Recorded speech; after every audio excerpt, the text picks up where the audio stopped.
Šodien es gribu parunāt par to, ka daudz cilvēku meklē kaut kādu savu īpašo dzīves sūtību, kaut kādu savu talantu, apmaldās tur un samež savu galvu ezotēriskajos murgos un īsti arī neatrod savu sūtību un tā tālāk.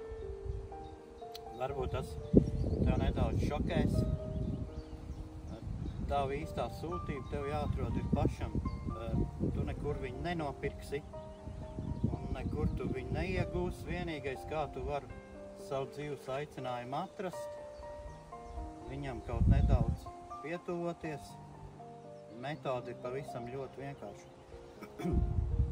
Tev ir jāpamēģina, jo neviens speciālists, neviens meistars, neviens guru tev nepateiks, kāda ir tavs dzīves jēga.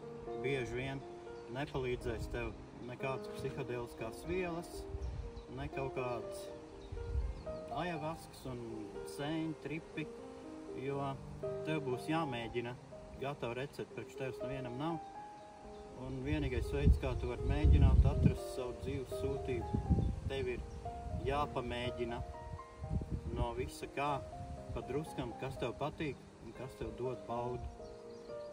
Tas ir vienīgais variants, jo tikai tā tu sapratīsi, jo pretējā gadījumā tev būs vīliens, kāda cita cilvēka ieteikta metoda no malas konkrēti priekš tevis var nenostrādāt, jo neviens cilvēks tev īstenībā nav nekad pazinis, nepazīs un nekad nav zinājis, ko tev vajag.